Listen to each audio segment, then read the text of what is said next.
Well, I joined the Navy in 1953. I quit in my senior year of high school to go in the Navy. I had relatives that had served in the Navy. Was that in the winter time of early in 53? Yeah. Like January, February, March? No, more toward fall, about the fall of 53. Because I wasn't even a year old then. Yeah. I was born at the end of 52 in December. I got the one present. I was one of those December kids. Here's your birthday present, your Christmas present. Well, I had relatives that had been in the service, and their advice was, is if you ever thought you might go to war, why, you might as well take your bed and table with you. Yeah. And that was my choice to go in the Navy. What interested you about the Navy? Well, one, education, because they had all the different ratings as opposed to being an infantryman or... Yeah, because I talked to a lot of guys and they go, well, I joined the Air Force because I looked at the Army and I said, those guys sleep in the mud a lot. Yeah, but, or the Navy, well, you know, and that was a factor. Like I said, take your bed and table with you. You're pretty comfortable. And actually, as far as if you're ever in war, the Navy, and especially as later on when I went in submarines, that's pretty impersonal. Yeah. I mean, you rarely even see your enemy. Yeah. So where did you go to school? Where did you grow up at? I grew up in Council Bluffs, Iowa, Council Bluffs, and I went to Abraham Lincoln High School. Okay. Yeah. One of the reasons that I joined also is I was lacking at one credit for a diploma that would give me, prep for engineering.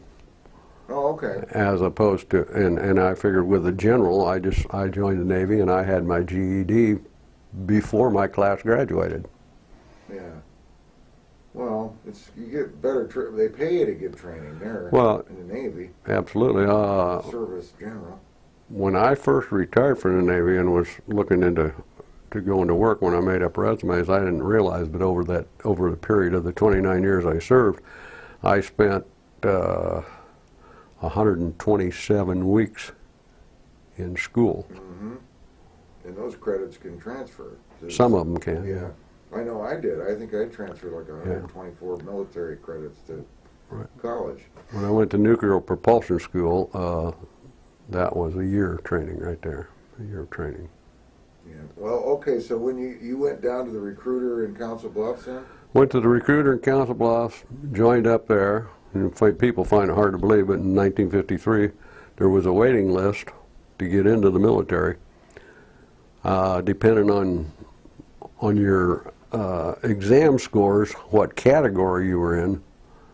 See, I enlisted in the spring of '53 and didn't get an opportunity to go until almost fall. Why do you think there's a waiting list to get into the Navy? I don't know. Well, we were all pretty well geared up for Korea, and I got in right at the end of the Korean War. Okay. And because that was a ceasefire in '53. Right. And I don't know. I guess they were going on. I think they were cutting back at the time or Cold whatever. War. Right. But anyway, I went in '53 and went to recruit training in San Diego. How come they didn't send you to Great Lakes? I have no idea. Usually the Iowa boys go to Great Lakes. Yeah, it's like, I have no idea, but everybody that I was inducted in Fort Omaha from the recruiting office in Council Bluffs, and they put us up at the Fontanelle Hotel and trained us out to San Diego. At Coronado? Well, no, Coronado's an island off San Diego. Yeah, but what hotel's out there? Isn't that the... Oh, you have a Coronado Hotel, but it's Coronado, yeah, that's right. Yeah. So you got to San Diego. Did you go to, is that the recruit depot for the Navy right next door to the Marine Corps, MCRD? Which is the Marine Corps right, that's Naval Training Center. Yeah, because they're adjacent, I think. The Navy Right, next well, to the Marine Corps. there's a small tributary that goes in there, and the Marines were on one side, we were on the other side. And then, of course, the base is split in half. You had a main side, which was all active stuff, and then you had a recruit side. Yeah. Then when I went there, the only thing separating us was a fence. Right. A 6-foot fence between the Navy guys and... We used to go down to that stream for small boat training. Okay. And then when we were doing small boat training, you could see the Marines over on the other side running around in foxholes and that sort of thing. Yeah, I'm glad I'm in the... I know, we saw the Navy guys doing our 15-mile run, and we passed the Navy guys in their blue jogging suits, and I'm going, what did I do? I should have been over on that side. And But how long did that recruit train? What was that? 16 weeks of recruit training at the time I was in. So that was a lot of marching to and from. Marching and indoctrination and firefighting, damage control. Did you have a lot line of handling. instruction in naval tradition? Oh yeah, yeah. First off, Certain amount of naval history. right? Well, that's good. It's always good. So 16 weeks in there, and then you got your first assignment. Did you get assignments right out of? Yeah, well, we went on recruit leave. I had 2 weeks of recruit leave, and then Did you come back to Iowa? well, I came home on leave. Yeah. Yeah. What'd your mother think of that? Well, they were pretty amazing because I was real small when I went in the service. They had to give me, I think it was about 1/4 of an inch and 5 or 6 pounds. I was only not quite 5'2", or no, not quite 5'6". I lacked 1/4 inch of being 5'6", and I weighed 103 pounds. Jeez. And 16 weeks of recruit training, and I came out and I weighed 143 pounds and was 5 feet 7.5. How well the food must have been. How was the chow at recruit training? Good. Navy chow has been good every place, and it was extraordinarily good after I went in submarine service. Did you see what do they do to the fat guys? They restrict those guys. They lost. Leaf lettuce and fruit. Yeah, they told us when we went to recruit training, if you needed weight, you'd put it on. If you didn't need it, you'd be taking it off. Because we were on regular hours and schedule, and we had physical training as well as, and So your 2 weeks is up. Then did you have orders with you, or did you just report back to? I went back to a transit outfit back there. Transit outfit, because basically I had wanted to be an engineman because my dad did. That was his background. A what? An engineman, which I didn't really know exactly what an engineman's job was, except that they worked around diesel engines, which my dad was in a trucking industry with a mechanic. Okay. So that's what I thought I wanted to be. Well, did the recruiter ask you what would you like to do? Yeah. You take, when you first get there, you take tests that are going to give you what your aptitude, What's your best. And those scores stay with you throughout your career. You have certain, like your GCT is your general one, and then you have like mechanical and mathematics and stuff, and a combination of your GCT and some of those other factors will determine on schools that you're eligible for. Mm-hmm. And unfortunately, engineman rating was overloaded, and when I got to my assignment, I was engineering department, and so the place that was open was for electrician mate. And where was the first assignment? I went to the ship repair facility in Guam for a year. Guam. Here's a kid that's never. Were you ever out of Iowa before? Yeah, I'd been out, but now we're out of Middle West, but I've been out of Iowa. Well, that's quite a little. I noticed a lot of guys. It's quite of a shock when this adventure. Well, and for me, I wanted to go see the world, and then I went to a year on Guam. Yeah. But the ship repair facility was interesting work because we were a support facility for ships that were deployed in the Pacific. How did you get to Guam from San Diego? You went back to San Diego, right? Well, I went to Guam on what they called MSTS, which is Military Sea Transport System. Okay. So I went that way. Yeah. And then I served for a year on Guam, and then. What was the facilities like? What was your home? What was your? Oh, we had pretty modern barracks. They were open bay, but they were modern buildings, brick buildings, and all. Like back in San Diego. Right. Oh, okay. I wasn't sure if it was some of the old Quonset huts or our shops were all Quonset Oh, huts they and were? that sort of Okay. thing, right. You know, now I was in Shop 51, which is electric shop outside repair. Yeah. And we worked on whatever ships were deployed in the Pacific would come in for upkeep and availabilities for repairs. What kind of ships did you work on all that whole year? Well, most of the stuff we worked on there were smaller auxiliary craft and all, but then occasionally we would go around to where they had two big dry docks over around what we call Dry Dock Island, about a 20-minute drive from the repair facility. We put the AFDB-1, which was a large dry dock. We put that out of commission over there. We disconnected. They had from A through J wing sections. Is that a floating dry dock? Floating dry dock, and it was big enough to take a cruiser.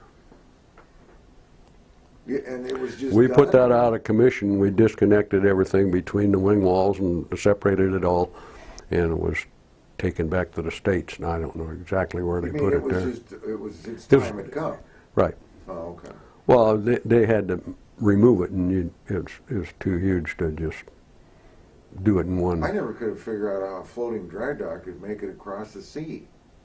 Well, your smaller ones could. You see, when I left Guam, I went to ARG-17 to Hooper Island, which was an older repair ship, which we'd get mostly that particular repair ship. We had mostly LSTs, which are landing ships, and MSOs, which were minesweepers. That's mainly what we serviced on that repair ship. Sized vessels. Yeah. Right? So what? Then what was the crew? How big was the crew? the crew on there was about probably 225, 230. Oh, so it's enough Yeah. for you to get to know everybody. Yeah. Well, Yeah. You know, all on your what do you call it? What do you call that when you're on board ship and you're going somewhere? Your sea? Your tour, Deployment. Deployment. Is it a deployment? Yeah. How many officers were on board? I don't know. Probably about 30. Usually you're running around 8 to 10% of crew officers. Okay. Just small enough where they couldn't bother you. They keep out of your But business. our lead shop on there was the engine shop, which they had. They could overhaul engines. They had injector shop and all that. And then of course we did electrical. We rewound motors and we would go down and remove. Yeah, but you guys, that's some Electrical. pretty big motors, isn't it? Oh yeah, yeah. So, what was the propulsion system on it? The propulsion system on the Hooper Island was that was an old 3-stage reciprocating steam.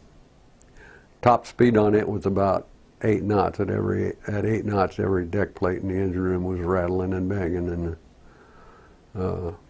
they were almost obsolete. Her sister ship was the Luzon, and they were down to the point where they thought it might have been expedient to rotate the crews rather than bring the ships back and forth. We had. Well, that's pre-World War II equipment. Oh yeah, those yeah, vessels. yeah. Probably from the 30s. Right. Yeah, at least. Wow, steam. Was there Well, old guys 3-stage on there? reciprocating steam, you just didn't see those anyplace No, anymore. who knew how to run them then? There must have been Oh, old well, we had, chiefs on there. yeah, from those but we had eras. people that were around them, you know. And when you come on board, you learn whatever vessel you're on. Yeah. Well, you learned more jobs than just electrician then, right? Not quite so much on surface craft. And then, but on surface craft, I served later on a fleet tug, where you have a very small crew, Yeah. and so like, yeah, you get a lot of cross-rate training there. In other words, Learn everybody's job. I could light off an engine.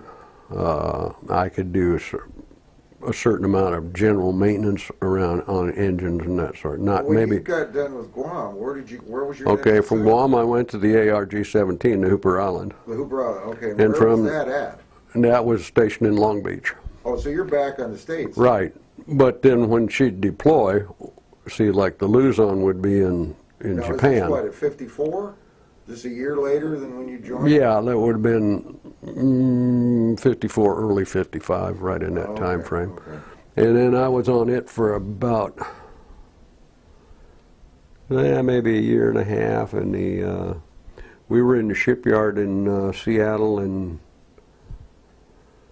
2 electricians were killed coming back off leave in a car accident, and so 2 people off us being in the shipyard, 2 of us got transferred down to go on the Apache, which was a fleet tug. They're about 120 feet long with a crew of about 60 people. It's a little chilly up there in Seattle, isn't it? No, it's not. Were you bad. like Bremerton? No, I was on the Seattle side in Todd Shipyard on off of 4th Street in downtown Seattle. Really? Yeah. Well, that kind of must have been an interesting little duty there. Oh yeah, Seattle's good liberty. Yeah, I was going to say, the tug guys, you get kind of a good job doing the tug duty in there. Well, I wasn't on tug duty there. That was when I was on the Hooper Island. Oh, the Hooper, okay. And then we transferred to the Apache, and I got down to the Apache in San Diego. So you had to go back all the way down the coast? Yeah, I went down to San Diego and got on the Apache a week before we deployed for 7 months to the Western Pacific. The tug deployed? Oh yeah. How long does it take the tug to get across the Pacific? Oh, we could go as fast as half of the surface ships in the fleet at that time. She was diesel electric drive, about 120 foot. How long was the vessel? About 120 foot. 120 footer? Well, that's not bad. We had about 55 to 58 enlisted and 5 officers. That's a nice little crew. Yeah. Well, and our skipper was LDO, limited duty officer. What does that mean? Mustang. He'd been enlisted. Oh. His major claim to fame, he was the leading seaman on the Arizona. But we had him for a skipper, and then we had a reserve lieutenant for an executive officer, and a ensign for operations officer, and then we had warrant officers for the engineer and deck officer. Technical stuff. So where were you guys headed? Well, we would go over and perform various duties with other ships that were deployed in the Western Pacific. We towed targets for exercises. When we were in Yokosuka, if we were in port, we'd be on standby. We went out and picked up a couple of ships that had gone, dead in the water. We went out and picked them up, towed them in. We towed a floating dry dock from Japan down to the Philippines. We had various duties. A lot of activity out there. Well, did you guys refuel at all going across? Did you have to go alongside of a tanker? We rarely had to do that with the type ops we were doing. Well, we would fuel when we're in port. You had to how long did it take to get across there? Oh, I don't recall. Not a terrible long time. 20 days or something? Yeah, probably 2 weeks to 2.5 weeks. Because you usually stop in Pearl for a few days, and then after that you got fairly long transits to the, People don't realize. Well, do you guys have the ceremony? You cross the international date line. There's no ceremony when you cross the date line. Later on, when I was on, I over my 29 years, I crossed the equator, I don't know, 6 or 7 times. Yeah. My dad was in the Coast Guard in World War II, and he said, first he was in North Atlantic, then he was out for, I don't know why they use Coast Guard guys to do landing craft and stuff, but he had his birthday 2 days in a row, because they crossed over. Right, absolutely. That's interesting. Then you have the ceremony, and it's like, so you never had the ceremony? No, we never, no, because you might cross the international date line half a dozen times, right? Now, see, crossing the equator, they have a big ceremony for that, to become a shellback, which is, they call it, somebody who's crossed that is a shellback. Before that, you're a polywog. Yeah. So then, you're Hooper Island. Hooper Island. And was it based out of? Its home port was Long Beach. Okay, and then when you got on the tug, its home port was San Diego. Okay, but when you were out on deployment, where did you base at some island? No, you're on deployment. You go and do whatever it's going to be done in the Western Pacific, whatever your assignments get while you go over. Did you get close to any islands out there other than the Philippines? Oh yeah, we were in the Philippines and Japan and Korea and. At Busan? Yeah. The big harbor of Busan? Right. Huh. That's interesting. So how long were you on the tug? I was on the tug until my tour ended, my enlistment ended in 1957. Oh, okay. And then you decided to re-up. Well, I got out for a short time, but less than 90 days. And then I went in when I was 17, and I wanted to, see what my options were. I got out and worked for a few months with Western Electric doing installation over a 5-state area, but What, telephone lines or phone? telephone offices. Oh, offices, okay. So then I just What made you decide to go back in? well, I just felt like I liked it better than what I was doing, and Did you go back to the same recruiter? no, but I went to recruiter in Omaha for. Well, when I came in, see, my first hitch was what they called a kiddie cruise, a minority cruise. If you joined prior to your 18th birthday, then you were completed your tour or your enlistment on your 21st birthday. Oh, okay. So then when you Then I was in ready reserves, which you had a red ID card. You didn't attend meetings or anything like that. It was just ready reserve. Individual ready in case Right, until you completed 6 years. In case they needed your specific job Well, qualification. when I went back in, then I re-enlisted. I could have re-enlisted for 4 years and went to a transit office, either in Brooklyn or at Treasure Island, and then await assignment. Okay. Or I re-enlisted for 6 years and went to electrician mate B school on Great Lakes for 6 months. Oh, so you did finally get the Great Lakes. Right. I went to Great Lakes and went to electrician mate B school, which is the advanced school. Okay. And then from there, I went to an APA in San Diego, the USS Bear, B-E-X-A-R, which was an old merchant ship that had been donated to the Navy from Bear County, Texas. It came off of the Gulf and was donated to the Navy early on in, I think it was in the Second World War. How big was that crew? The crew on there is probably between 250, 300 men. Okay. And then we could carry 1,600 Marines. It was a troop transport, Oh, okay. personnel transport. What was life like on board that ship? Life aboard ship for an electrician mate's pretty much the same any place you go. I mean, you're doing power generation and distribution. Where's your compartment below deck for the electrician? Well, you have a Where do you compartment. hang out at? Yeah, well, you had a sleeping compartment for each division. Yeah.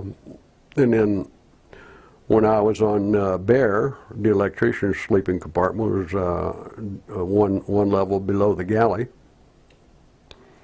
I mean, see, most vessels have at least 4 or 5 levels below the water line. Most of your engine rooms are below the water line.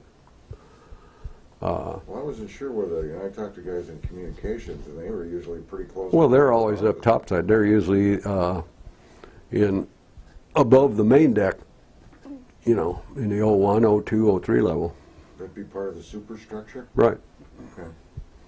So then you guys, did you ever get up, you could go up anytime? Oh yeah, you could go any place on the whatever you ship. There wanted? were other than possibly like radio or something like that, where you might have encrypted Right. information. There were a few areas that weren't open to the general. Always steer clear of officer country up there. Well, and that's not even a problem because I'd frequently be up there as an electrician mate. Yeah. You'd be up, Fixing replacing something. lamps, fixing something or whatever. Yeah. You pretty much rent the run of the ship because everybody on the ship, depends on electricity in some manner. What port of calls did you go for? Ports of call did you go to? well, There. When I was serving in the Pacific, you went, Hawaii, Philippines, Hong Kong, Singapore, Bangkok. Wow. That's pretty much it. I mean, That's quite an array. Were you in Subic Bay with that? yeah, Subic Bay was our biggest repair facility in the Pacific. Okay. Now, how long were you on the? How'd you get interested in submarines from that vessel? Well, I had put in for submarines when I was in recruit training, and I'd been up in sick bay for a while with jaundice, Okay. and when I came out to take that physical, my blood pressure was a little bit low, and in '53 you had practically no physical Yeah. problems to serve on a submarine. Oh, so you got rejected then. So I didn't get accepted for submarines, and then when I was on the Bear, I put in for submarines again, and got approved for submarines. But there weren't openings in the school currently, so when the Bear got ready to go overseas the second time, while I was on there, rather than take me overseas with them and then have to send me back to school, Yeah. I went from the Bear to the Wexford County, which is a LST, Oh, okay. landing ship tank. Yep. Big doors. Right. Yeah, the doors open. What keeps water from leaking in those doors? You have to check those gaskets a lot Well, even if you get it in, it's just going into the tank deck. with pumps at the back out. Which, yeah, in that tank deck is in there. It's almost like going into like a little floating dry dock or something. In fact, the Is LSDs, there always water in there? not always, but I mean, if you get some water in there, it's not a big deal. Yeah. I always wondered. But how like you see the those big, doors. the big LSDs, landing ship dock, now they can open their doors and ballast down and bring like LCUs Yeah. and boats and stuff in to that. Well, when I was we were doing our amphibious training in the Marines out in Coronado. They had what's the one with the LCUs are a smaller landing craft for rear. personnel. The landing craft go out the rear, the stern. I don't recall any I of don't them. remember. Well, they flooded it. And then the landing craft were already in the water. Oh, okay, inside. that's an LSD. That's Okay, what I'm that's saying, what- landing yeah, ship I dock. don't See, they remember. can bring a Mike boat or an LCU or a LCVP, Yeah. all the Yeah, they just the landing flood small the back ones. And you're Right. you're underneath it. Yep. And it's the big rear Right. end is open, and you just go out from there and get your line of See, on the APA, when we carried Marines, all of our boats sat on the hatches, Yeah, and then you had davits with yeah.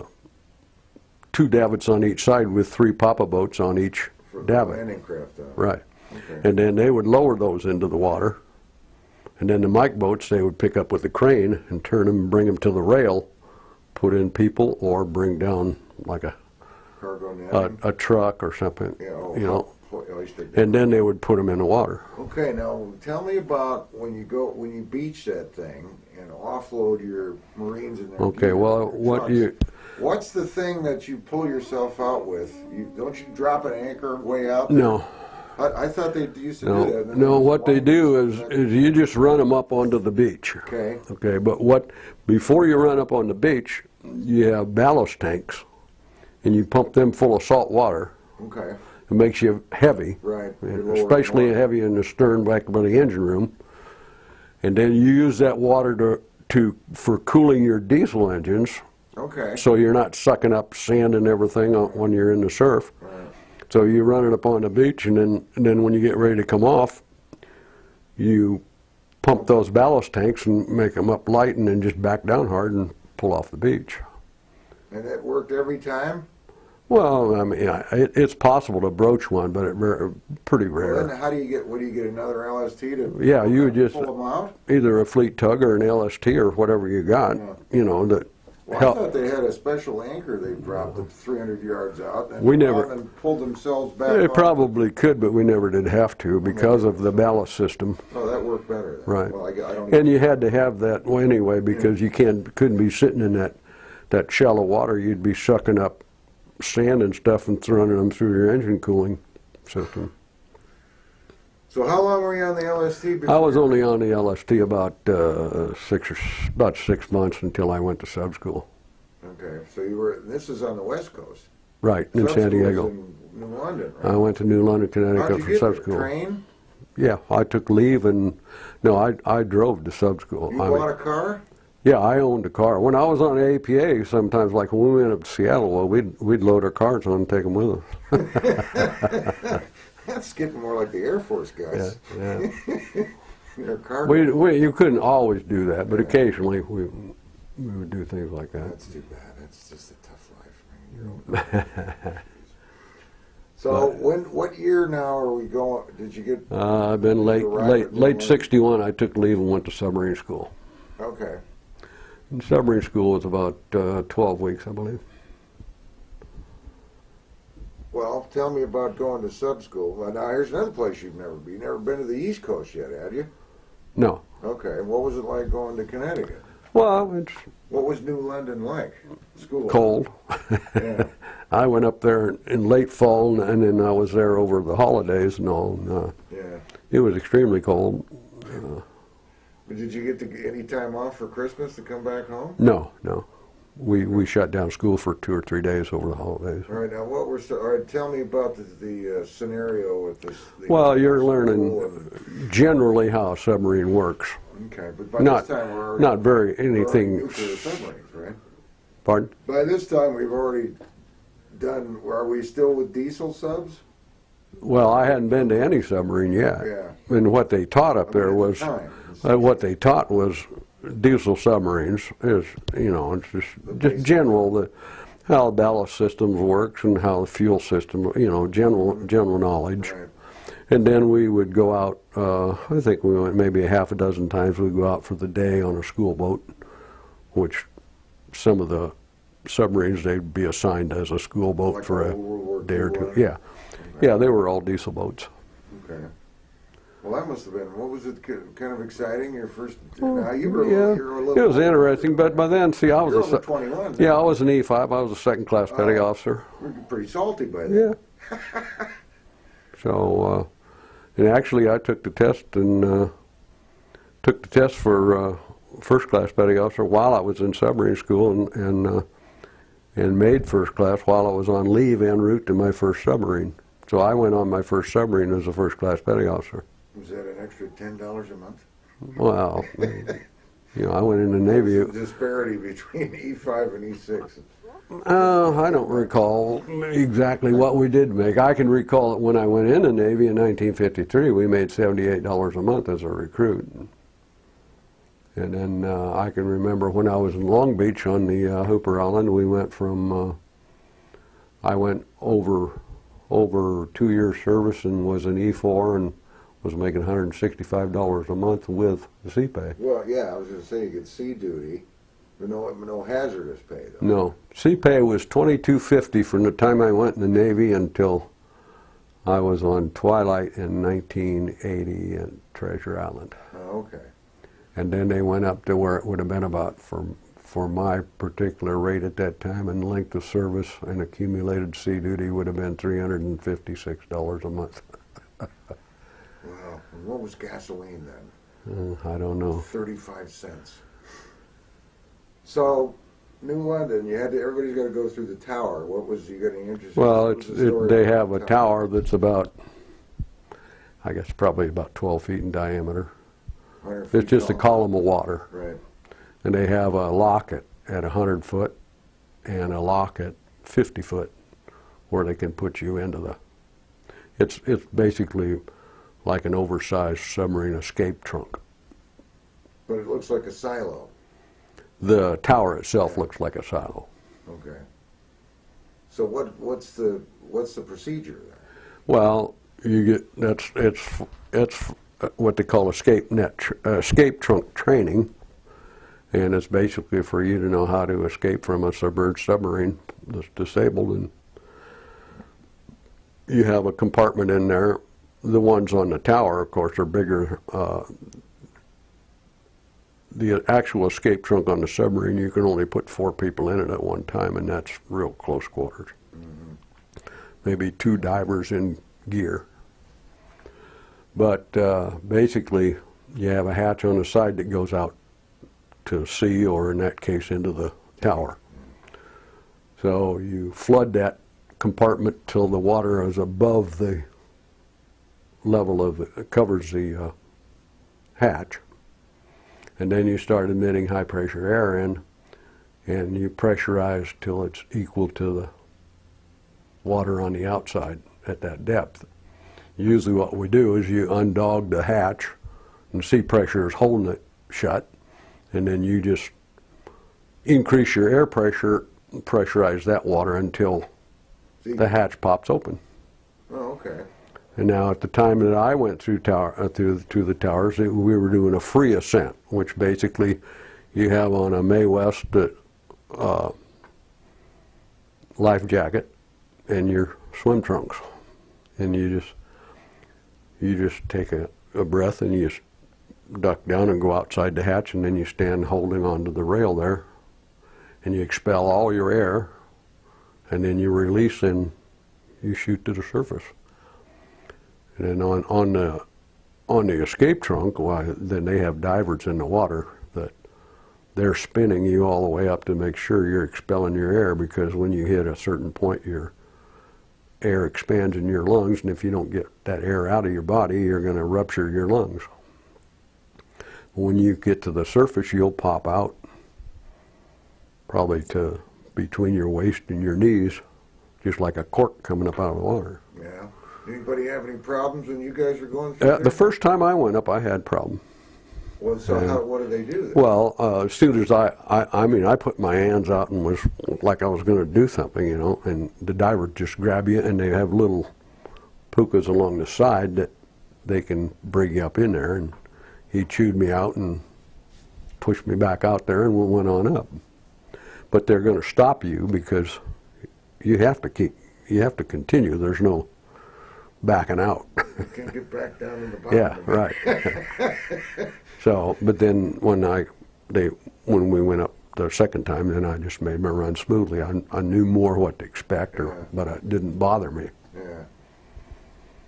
Well, so how many chances do you get, or how many times do you get to? I think we did 3 times over the course of while we were in school. Like normal required 3 times. You have to pass the tank before you can. Yeah. Or you won't go to submarine school. Well, I mean, you won't graduate. Can you go like more than 3 times? Can you go like, I'd like to go again? Usually not. Usually not. They wouldn't. Yeah, there's just 2 towers. There's one in Pearl. Oh, okay. There's one in Pearl and there's one in New London. Yeah. And sub school was full at the time, right? The classes were pretty all much, full, yeah. Or were they still pretty much for, full for guys. Okay. Yeah. And so after New London. After New London, I went back west again. I went to the Tyru in Pearl Harbor, Hawaii. Geez, so you go New London, 3,000 miles back to San Diego or Los Angeles, or where did you depart from the coast? Well, the only submarine school is in New London, so they supply both Pacific and Atlantic Fleet. Well, I mean, you personally had to come all the way back 3,000 miles and then go another 3 to Pearl Harbor? Right. That's like halfway around the world. Yeah, whatever. I mean, I flew over there on a Navy transport, and then my car was shipped over on an MSTS. So that's what you were going to be based out of now? Right. That was my home port. At Pearl? Pearl Harbor, right. Okay. What was the submarine assignment? We mostly did exercises with the surface fleet for the, we got training against them, task force, yeah. So what did you guys do? Are you and we watching flat tops? Yeah, we become, you're part of their escort system. You're part of the task force. It's just you're not highly visible. Right. But on the diesel boats, we ran frequently on the surface. What was the name of this boat? Tyru, USS Tyru. And what kind of fish is that? SS4, I don't know. That's the Tyru, and it was the 416 was the hull number on it. And it was a Guppy, 4 battery, 4 engine, snorkel capability. Okay. And then the test depth on it was only 415 feet. What'd you have for torpedoes in there? Mark 5s, or Mark 14s and Mark 16s mostly. I mean, how many forward and how many forward? Oh, we had four aft? we had 6 tubes forward and 4 tubes aft. Okay. Okay. And then, of course, I was berthed in the after torpedo room, and then directly forward of that's the motor room where I stood watches after I qualified as on the propulsion panel, what we call the sticks. Okay. The levers going back in. Okay. What was that what were those levers controlling? The gears? The motors. Okay. Motors and How did they vent the exhaust from those? Well, those are diesels, right? we couldn't vent except when we were on surface or snorkel depth. Okay, where did the diesel exhaust go then? Overboard. But you can only run diesels when you're On the surface? within, well, 53 feet from the hull to the surface. You have a snorkel mast. The snorkel mast is basically an 18-inch pipe that you can go up and you can open a valve on the top of it. Yeah. And then you'll take air through that 18-inch pipe down to the diesels. Okay. Then the diesels just expel their exhaust overboard in the water. Oh, okay. I was always wondering about that. Yeah. Now on smoky down there. the thing that's kind of tough is on an old diesel boat, it's just one long tube, the pressure hull, and you're not got a real big volume of air. Well, how many? So when you're snorkeling, you have 3 electrodes on that snorkel mast at 120 degrees apart, and when 2 of them get shorted out by salt water, such as a wave, that snorkel surface air shuts that valve, and when that valve shuts, those diesels start taking a suction on the boat, and you can watch the altimeter go around. Then when you're up north and it's choppy and you're snorkeling on 2 engines, it gets old real fast. Well, now you get extra pay for some doing that. But at any rate, $50. and then we had a fire on there. Did you? Fire. What year is it? 63? This would have been 62. 62. Okay. And I only served a year on there because shortly after I qualified, any of the source rates for nuclear power school, they were going directly to school as soon as you qualified in submarines. Yeah. Because they were currently building up the fleet ballistic missile fleet in the Pacific, and they just needed a lot of personnel. Yeah. Because at one point in time, the submarine force became almost 50% of the Navy. Well, you got your Cold War threat there. Right. Well, the FBM, they basically put SAC out of business. Did you guys ever go out there and do mock battles against Russian subs? There was a lot of playing around during the Cold War. Yeah. But you guys We interacted occasionally. Yeah. Were you up in the Aleutians? It's not classified anymore, but at the time that I was riding, when I was riding nuclear subs, we used to go up. The Russians built their submarines up the river from Petropavlovsky, and in the spring, when the ice melted, they would float their submarines down. They would bring their submarines down the river. We would try to pick them up and run underwater hull surveillance till they got down south and try to film their missile shoots. After the Pueblo was taken, the fast attack submarines started doing a lot of covert surveillance, and we worked at times with SEALs and various. So you had passengers several times, right? Sometimes we would have a few passengers, and then we always carried a few spooks, what we called them. Well, your next assignment then, what submarine was that? Okay, well, when I left, I left and went to nuclear propulsion school. That was 6 months of school in Mare Island, which was strictly like schoolhouse. Yeah. Physics and math and metallurgy, Do you etc. just stay right there, billeted at Mare Island? Yeah, you're right there. You're going to school 8 hours a day, You're 5 getting days. off the island until you're done with school. Well, you're going to school 8 hours a day, 5 days a week. So you didn't get to see much of the island then? Well, it's not. They call it Mare Island, but it's not an island. It's just Mare Island Naval Shipyard. Yeah. Well, I know that was a big repair place in World War Yeah, II. it's one of the biggest repair places, and they built some ships there. Now I think it's... But it's not really an island. It's right there on the Napa River. Well, it's not an island. No. Is it, It's just that's just the name of it, Mare Island. Huh. Well, that's originally where they were going to birth the Iowa. Because the Iowa was in the mothboat, you know, it was Right, about 20 to right. 15 miles or something from Mare Island. Right. Originally thought they'd put it there, but No, but see, when the Iowa was recommissioned, I'm pretty sure she was recommissioned in Pascagoula, Mississippi, at Ingalls Shipyard. okay. So your next duty assignment. Okay, after then nuclear fuel- after the school portion, the 6 months in Mare Island, then you went to prototype training, which were landlocked reactors. Did you they get a have different rating then? No, I was still an electrician mate. I had a different. Well, in the Army, or it would be an MOS. Right. In the Navy, it's NES. Okay. But then you get a different. See, I had about 5 different specialty NECs. I mean, Already.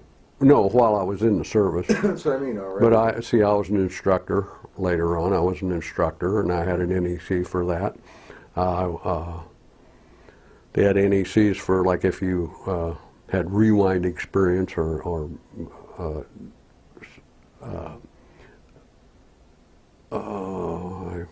senior moment, the degaussing, Okay. you know, and then they had, I later also, I had an NEC as a maintenance coordinator for the entire ship. I had an NEC for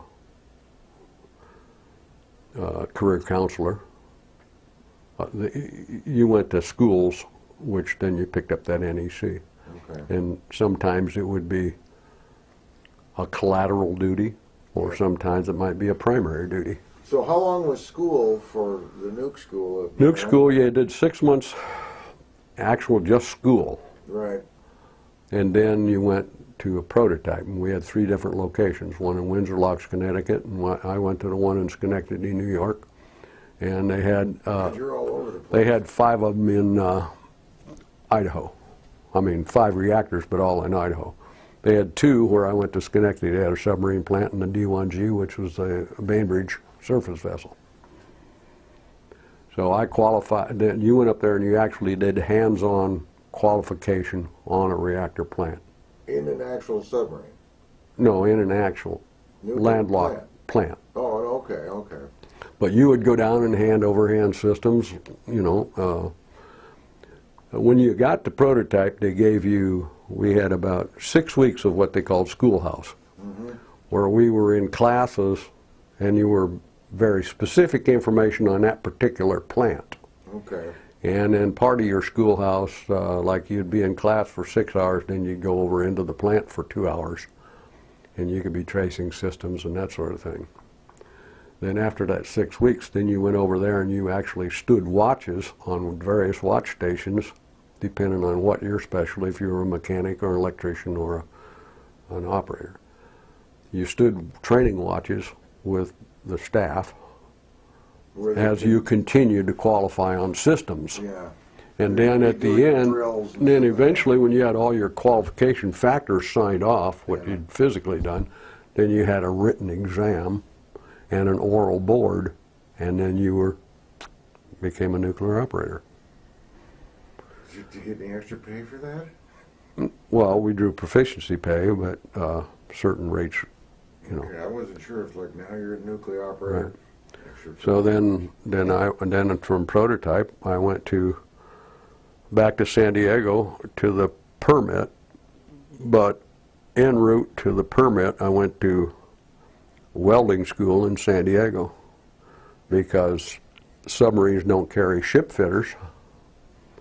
So 1 or 2 electricians or machinist mates they sent him to welding school so where we could do an emergency repair at sea. And so we're certified for nuclear component welding, you know. Like we run 5-inch pipes in stainless steel and copper nickel and carbon steel. And then do a few joints and all that. Yeah. No outside work? Take and make. See what outside the... No, you're just in a booth welding for, no, we're just in a booth welding. Basically what we were certified to do pipe welding for like nuclear components in case of emergency repair. But basically we could do the welding for an emergency repair, but normally then that, when the ship came back in port, that weld would be cut out and it would be done under ideal conditions. Yeah. Because see, like on nuclear component welding, you can have like a 2 defects in a weld of 164th of an inch as long as they were more than 5 inches apart. Okay, I must have figured that out Yeah. through trial and error. Right. Well, I mean that's pretty minute. So what was the next submarine assignment? Well, and after I finished welding school, I reported onto the permit, which I had orders to the permit via welding school. And where was that? The permit was Perth? San Diego. That was back to San Diego. Right. Then, okay. And I rode the permit for, What class of submarine was that? that was Thresher class, which became permit class after Thresher went down. It was renamed a permit class. Yeah.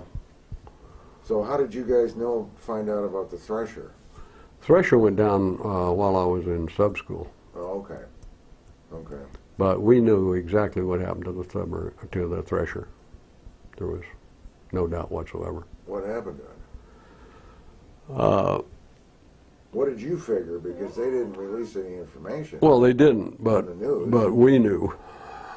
But it wasn't released for several years. But we Was knew. human error? No. They had a 4-inch auxiliary seawater line rupture. When this occurred, they were in communication with the ASR, Okay. and they were on their deep dive coming out of the shipyard, and so they were at about a 1/3 speed, which is relatively slow, and a submarine operates with a slight negative buoyancy. Okay. Okay, she was about 1/3 speed at test depth, and the line ruptured. That would have been in the lower level of the auxiliary machinery room. We're assuming because at that depth, when you get a leak, especially like a large line like that, you can't even tell where it comes from. I mean, there's just water and pressure and noise everywhere. But they figured when that line ruptured, the spray shorted out in the bottom of the switchboards in the upper level, which caused a reactor scram. At that time, a reactor scram, you put in all of the control rods, and by procedure, they closed the steam stops in the engine room, which meant that you no longer had steam into the engine room, so you no longer had propulsion. And it takes about anywhere from 1 to 4 minutes to transfer over to the emergency propulsion motor, which is run off the battery.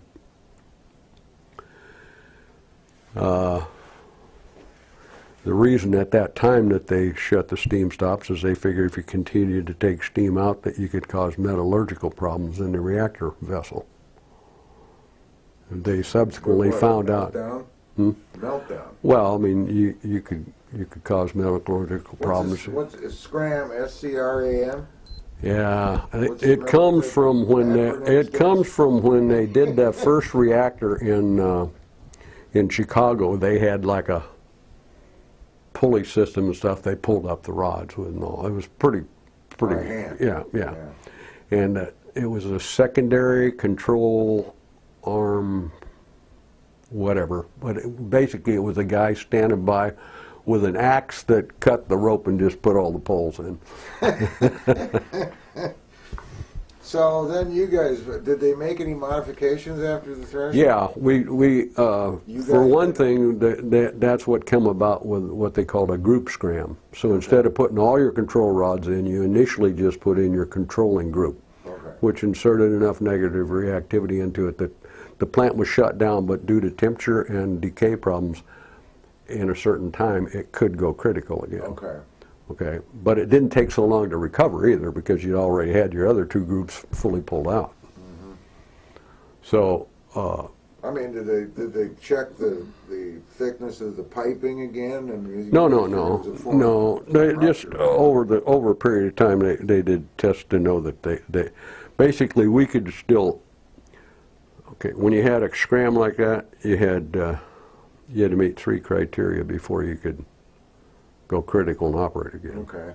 And one was 1 hour, and the hour was to allow for decay, heat. Right. Or determine the cause of the scram and correct it. Yeah. And the other was if you didn't go below 400 degrees. So did you get? And so we actually see at that point in time, instead of shutting steam stops and no steam to the engine room, we just come to all stop. In other words, no more steam to the propulsion plant, but we were still standing ready to answer bells if control wanted to bring propulsion on. And we could answer a 2/3 bell for almost 5 minutes before we dropped below 400. Submerged? Yeah. But we could answer a 2/3 bell for almost an hour, for about 5 minutes before we would go below the 400 degrees. So in the case of the Thresher, had she been able to put a 2/3 bell on for 5 minutes, she could have planed to the surface. But the main thing is what, to get to the surface and vent? Right, to get to the surface, because the deeper you are, the more critical your flooding is. See, and if you can get up to the surface, then your flooding is going to be relatively now, minor. What do you mean by a 2/3 bell? Well, 2/3 speed. You have an engine order telegraph that. The dinging on that. Yeah, and so they have 1/3, 2/3 okay. full, and then flank. Okay. Okay, well, that's simple enough. So, what? Anything interesting? How many patrols did you call them patrols in, or? No, we didn't call them patrols on fast attacks. World War II. Right. Well, they called them patrols like on the FBMs because they went out on patrol for 60 days. Okay. You know. What did you? The fast attacks. We would deploy to Western Pacific, and we would do what we called southern runs, which we did various ops down in the South China Sea area. Okay. And then we did the northern ops up north of Japan off the Russian coast. Is that where all the deep trenches are up there? Well, you got deep water. I mean, the Pacific averages, around 7 miles. The abysses are out there Yeah, somewhere. but we don't even worry about them because the Pacific is close to 6-7 miles, most of it. Yeah, man. So, I mean, there's test depth on those things. Is that, the information was put out as greater than 20 knots and 1,000 feet plus. We make most of our transits at 500 feet on about a standard bell. Yeah. Which would be about 20, 21 knots at 500 feet. What was the crush depth? What was it certified? Well, crush depth is usually about 25% more than test depth. Okay. So how far can you get down? 350, 400 feet? That's where we made our normal transits at 500 feet. Down there? Okay. Normal transit at 500 feet. And the reason for that, you don't get much cavitation on your screws, which make noise. So what's the danger area after more than 500? Yeah. The information that's accessible is 500 feet plus. Okay. So how many runs did you make with the permit? Well, I mean, I served on it from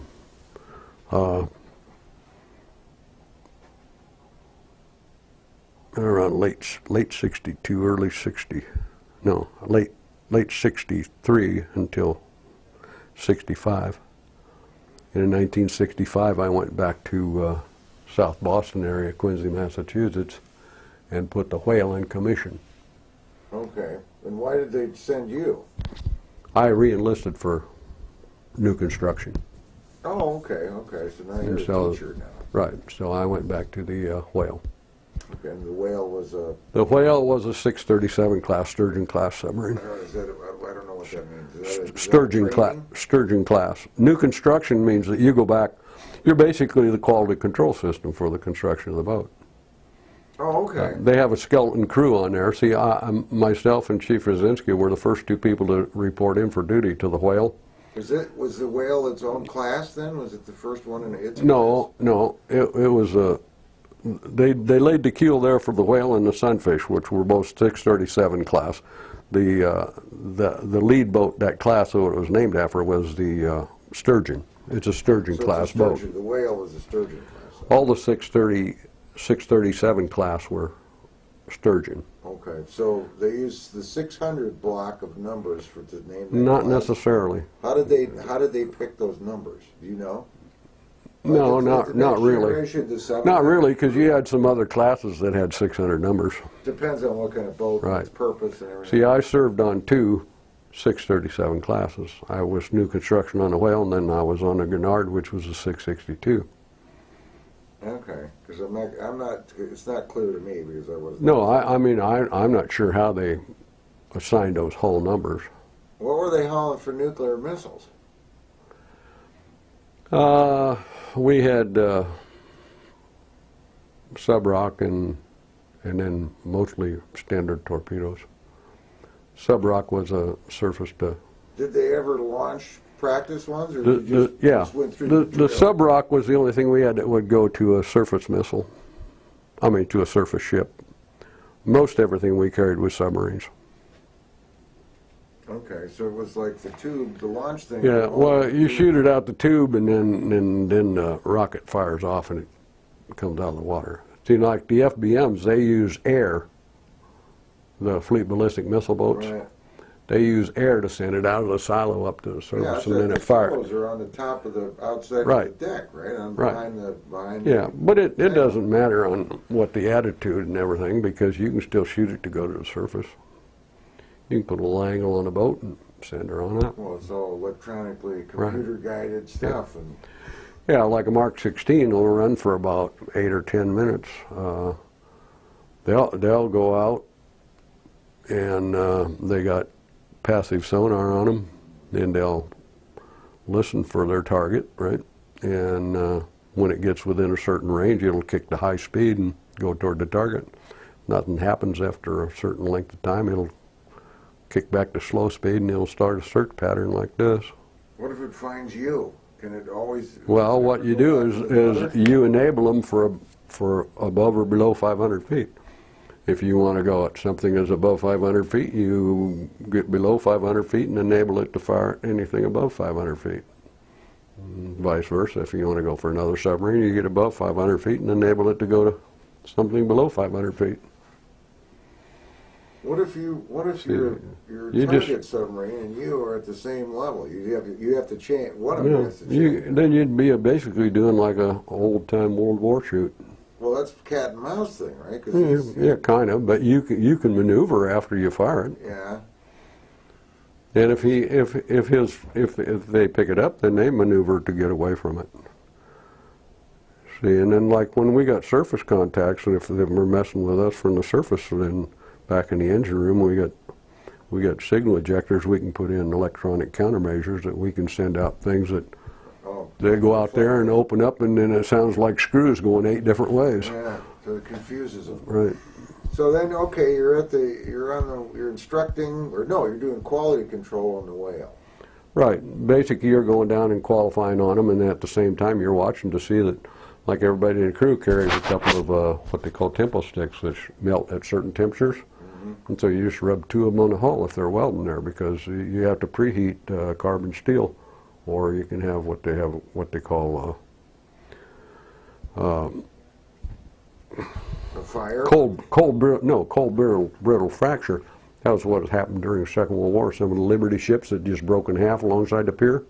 It was because they didn't preheat when they welded on that carbon steel. Oh. You change the crystal instructor Okay. when you weld if they weren't preheated, and then they just they'll How just do they fail. preheat them? Just put a You put propane or electric heaters. elements? Yeah, Heater electric elements. heaters, and they just spot weld them right to the area where they're going to weld, because the pressure hull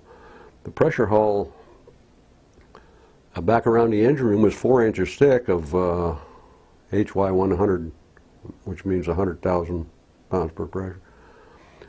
You get 4 inches of carbon steel back around the engine room. About the thickest place is up around where the conning, where a couple places fit up there that it can get up to 13 inches thick. Where's the thinnest place? Thinnest place is the engine room, 4 inches. Well, that's still pretty good. That's pretty Oh yeah, thick. yeah. The whole thing. Well, Yeah, when they cut a hole out to, like in an overhaul, cut a hole in, and then they got patch that back in. They just got like a little robotic welder that just goes around that thing on the track. And you just got big spools of wire. Just it's just like just a larger scale than regular old TIG. Yeah. MIG. I mean.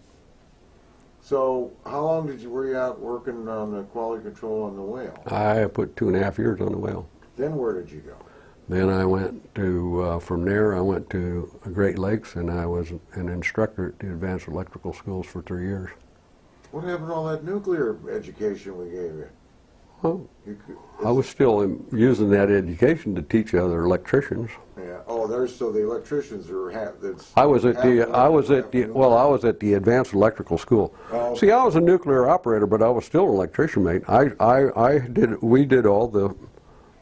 We had all the generation and power distribution and everything for the entire vessel.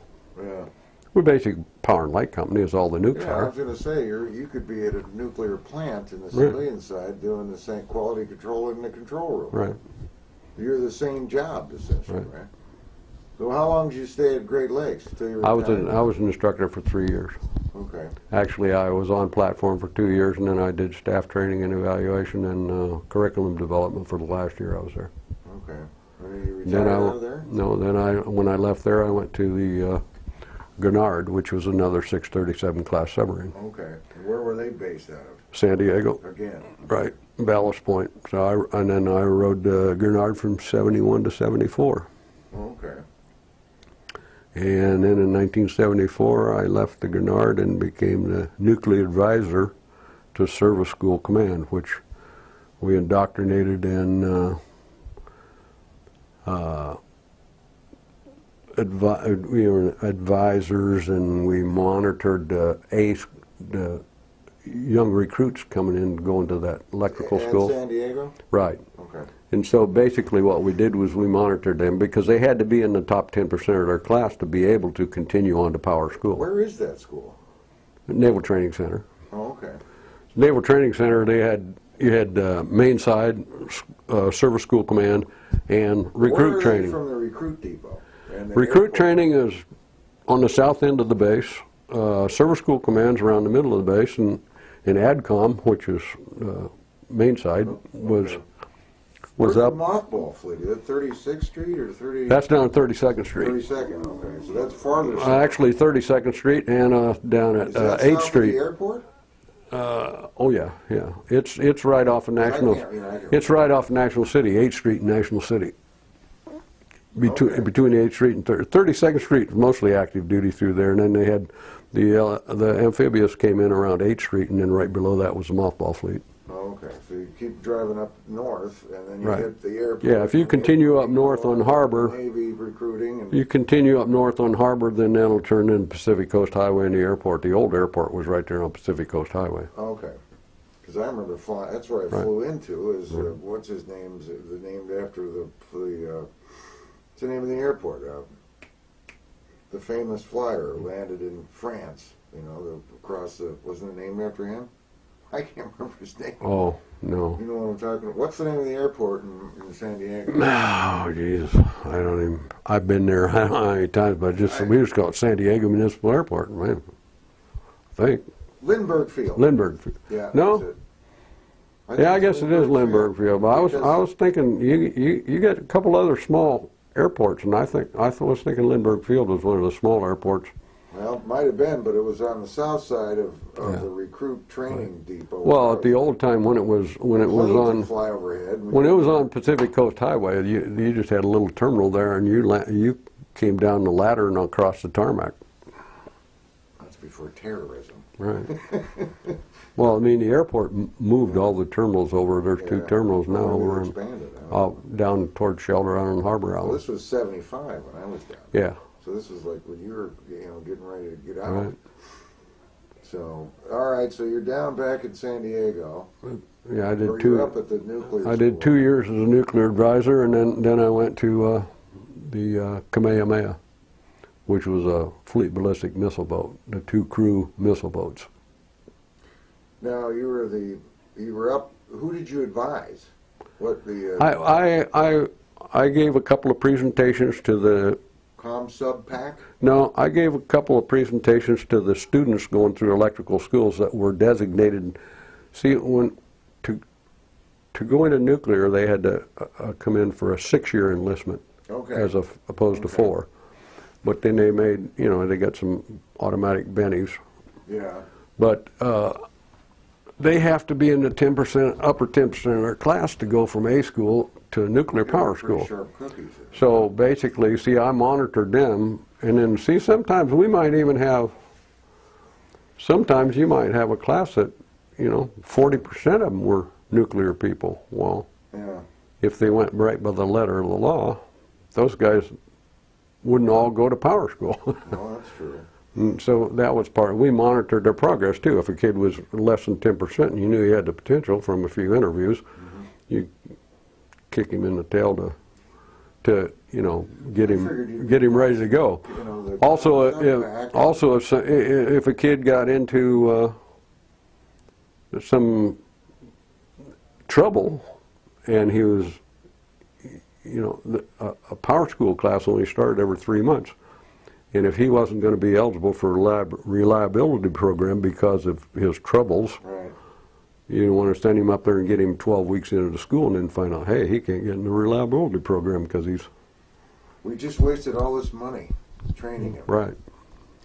Great. So how long did you stay with that school then? Well, I was an advisor there for 2 years. They shut down ICA school, which that's the school I was the advisor to. Okay. And so when they shut the school down, of course, then I didn't have a billet there. But there were only 13 advisors in the Navy because we had them one at each recruit training and one at each of our source rate A schools. Yeah. So when they shut the school down, did they also take away your golf club membership? No, but that gave up my my job, and then I went back to like I say, a fleet ballistic missile boat. Okay. And that was the Canard? No, that was a Kamehameha. Oh, okay. And was that the last boat? That was the last submarine I rode. Okay. Where? I was shortly after I got on board there. I was diagnosed with tinnitus, where my ears ring all the time. Because early on, back in those years, we didn't wear ear protection, and we worked around diesels and turbines and rotating machinery, and so I developed tinnitus. And then when I was diagnosed with it, they wanted me to wear earplugs with muffs on top of them, and I couldn't function as a... You couldn't hear anything then, right? Yeah, well, I couldn't hear alarms, and I couldn't have face-to-face communication with my watchstanders. And what do they do now to overcome that? as far as I know, they still have nothing that they can do for tinnitus. So there's an incidence of hearing loss for guys that are still in in engine rooms. Well, no, you don't see it so common now because they wear ear protection all the time when they're up around. It's the same way with like people now, if they go out to shoot on the range, they wear ear protection and everything. When I was a kid, we shot weapons and everything and never even thought about it. No, never even thought about it. So when I left there, I was senior enough that I was, if I'd have been any place except around nuclear power plant, I wouldn't have been in the engine rooms. I would have been strictly administrative billets. And so when I left the Kamehameha, they sent me to 3M school, which is the maintenance system. Why did they name a submarine after the king of Hawaii? King Kamehameha. That was the name of the king of the Hawaiian Islands. I know. At the time, wasn't it? See, they should always stick with submarine. Well, I mean, with no, fish. see, the missile boats were named after patriots and different people. Yeah, okay. See. See, I wonder where they switched from fish. Well, they started running out of fish for one thing. Well, but they retired the boats, and we Yeah. gave them away to South Yeah, America. but see now when they come in with the missile boats, they were entirely different classes. They start naming them after patriots, like you had the Patrick Henry and Abraham Lincoln and Andrew Jackson. But isn't George Washington? Isn't that a flat top? No, Isn't it George Washington and a you got the Kennedy. Yeah, okay. I don't know why they switched. I thought it was kind of neat that Well, they had fish. For They had Washington was also a FDM, but yeah, they had the Kennedy and the Reagan, and Stinson. Those were carriers. Okay, so when you got out was what year? After you got out, the tinnitus thing was. Well, that would have been. We're in the mid-70s now? Yeah, mid-70s, about 77. Okay, because I joined them. I was out in San Diego in 75. Around 77, and I went from an operating submarine to the Enterprise. Oh, you were on old 65? Huh? Yeah, I was on old 65. I saw that parked at Coronado Island, and I stood in the middle of it looking up at the 65, and I couldn't see either end. Yeah. But that thing is huge. And I rode that for a little over a year, about a year and a half, and then I went to the Well, Jewett. crew size must have been a little bit of a shock. Oh, yeah, Because yeah. We had 5,000 Yeah. guys on there. With the narrow wing on there, you have 6,500 people. Excuse me. Yeah, man. And I think at the time we were up on the deck, and of course I think they were just parked there. I think it was parked next to the Ranger. They were end to end. We could stand on the deck of the Enterprise and look on the other. And side I of was the carrier. No planes, but it was. They were on Miramar or someplace. I don't on know. there. I was a group soup, which I had 4 work centers. The group soup. Well, group supervisor. Group supervisor, I had 4 work centers with a total of about 190 people. With And that was your last station? yeah, I had habitability, electric, habitability, mechanical, and the 2 vent shops. Out of all the vessels, who had the best chow? Uh, About the same? probably submarines. Yeah, Probably I figured submarines. they'd treat the sub guys. But I left it when it went to the shipyards. I left it and went to the Jewett, and that was my last ship. I was the command master chief on the Jewett. Okay, which was what kind of a vessel? Guided missile cruiser. Okay. Well, I think, and then you Right. got Well, out then- all. You just retired. Well, no, then I went to Treasure Island for my twilight, and I was a transit control officer up there. Okay. And then I retired from there. Okay. And then you never came back to Iowa. Only to visit. A lot of my family's in the Middle West. Well, I think we covered everything. I think so Geez, too. you bring him over here. I would say so.